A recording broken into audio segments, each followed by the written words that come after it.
Not only that, mathematics was deemed an earthly pursuit, and people were encouraged to have primarily spiritual pursuits. And so math was suppressed relative to other conduct of reverence. And so, now here's an interesting thing. If you ask historians, why did the golden age of Islam collapse? They will typically answer with regard to changes of power or war. And yes, of course, there's no doubt that that matters. And they'll cite what happened in Baghdad in 1258. It was sacked by the Mongols. Okay? That was bad. That was not good for civilization. Okay? So then what happens to the centers of Islam? Well, it spreads and goes other parts of Europe, and it rises again, particularly in the Iberian Peninsula, Spain. And so the culture returns, but there's no attendant discovery, such as what you had back in the Golden Age. And so what happens now? In a 250-year period, the culture rises again, there's no attendant scholarship, and then there's another, so the Christians sacked Granada. Granada was a centerpiece, like what Iraq was, what Baghdad was in the Golden Age, Granada was later on. And so one could argue, you could say, oh, this is why. No, something else. There was a philosophical shift in how people value curiosity. And that shift remains to this day. To this day. And one easy way to check it is just look at the Nobel Prizes, for example. They've been given for 216 years. And let's just compare it to communities. Look at Jews, for example. There aren't that many Jews in the world. About maybe 15 million, plus or minus.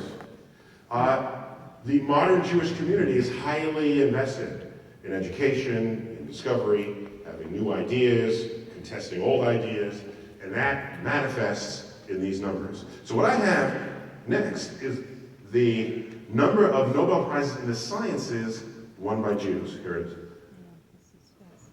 This is as of this past October. Okay? This is an extraordinary number, 25%. And I included economics just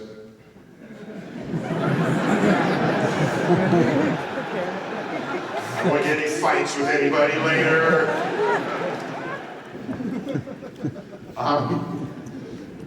Putting them in, taking them out doesn't change these numbers significantly, okay? So this is a population pool of 15 million people in the world. Many of these are discoveries made in already sort of wealthy countries, so the United States especially.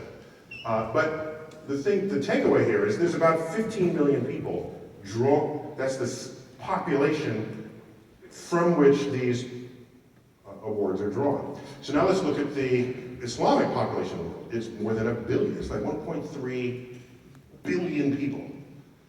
It's like 800 times larger population. We can ask, how many Nobel Prizes have Muslims won over the 116 years? You can just ask that. It's a very answerable number, okay?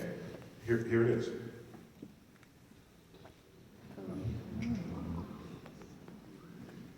So, none in biomedical, none in economics. The one in physics is, if you can include it or not.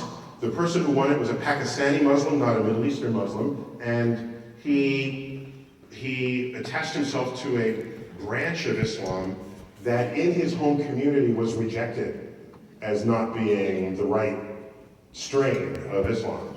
So other Islamic people didn't even count him as Islamic. All right, so you can take that in or put it out, I don't know. It doesn't really much change the results here. So what you have are the effects on a huge population of people that interfere with one's ability to think about the natural world in a way that would then have you query it and experiment upon it. If you have any Muslim friends, you wouldn't have to spend more than a few minutes, maybe at most a few hours, before you will hear the phrase Allah willing. It's a common phrase. It's in the vernacular. And it derives from the notion that everything that happens is God's will. And so, for me, there are profound lessons here in terms of, well, what ways of thinking are you going to put in control of people's thoughts and conduct? And if it has to do with your sort of personal religious truths, well, then they don't really apply to other people who are not your religion. And if you have a pluralistic society, what you really want to do is base your laws and legislations and things on objective truths. And when you do that, it applies to everyone in a meaningful way. And then people can go off in their corners and do what they like. But if you start affecting everybody with a personal truth that undermines investigations of the physical universe, you basically cut off your progress at the kneecaps. And this is what we've seen over the past millennium. And I worry occasionally that that's happening in the United States today. Because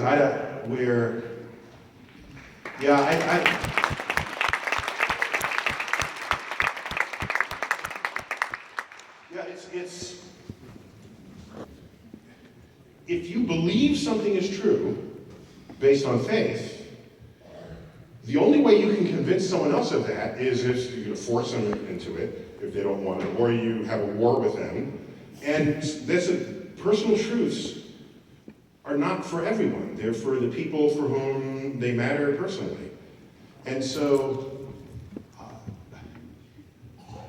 if you're going to advance an entire civilization, an entire society, a nation, in whatever way that matters, in your health, your wealth, your security, it seems to me that ought to be based on objective truths.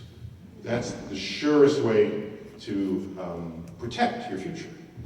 Oh, and you keep everything else personal too. That's just, if I have to put out a recommendation, that's what it'd be. And it's rare that I tell people what to do. I never do that. I just offer points of view. You take and do what you want with it. Okay? That's just the universe I'm sharing with you here. Anyone here from Canada? One person from I don't believe that. Canadians have a way of slipping in, and you don't know they're Canadian until an about comes out of their mouth. And then everyone turns and looks. Well, this is Canada's $5 note. And so here's what happened. In the last couple of years, the Canadians figured out that they don't need to remind themselves that they like hockey. So they redesigned the $5 bill, and it now contains the International Space Station. Give it up for Canada!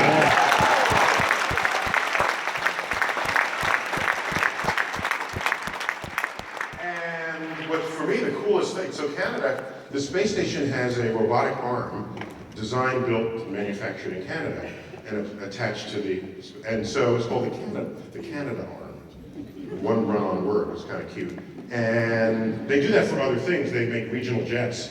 They're called the Canadair, right? They double use that A. And so the Canada arm, I think the greatest, it's not that it's a robotic arm that impresses me most. It's that no matter what the arm is doing, the picture you have of it says Canada broadside on it, with the maple leaf flag in full. No matter the thing, every picture of it has and so that's to me the brilliant engineering about it. That astronaut is very likely their most famous astronaut. What's the guy's name?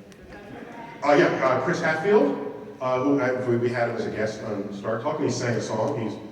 He sang that David Bowie song in Orbit, Major Tom. Oh, Space Oddity, thank you. Ground control to Major Tom. So he's like strumming it on his guitar, and then while he's floating through the space. That was very cool. It was very cool. And then he made a YouTube video of it. And when the YouTube video passed like 10 million, he got a phone call from David Bowie. So they worked that out among themselves, and then just as a point to all this, just a few more folks. So England is here again. Michael Faraday. We profiled him as well in Cosmos. Spent a whole episode on him.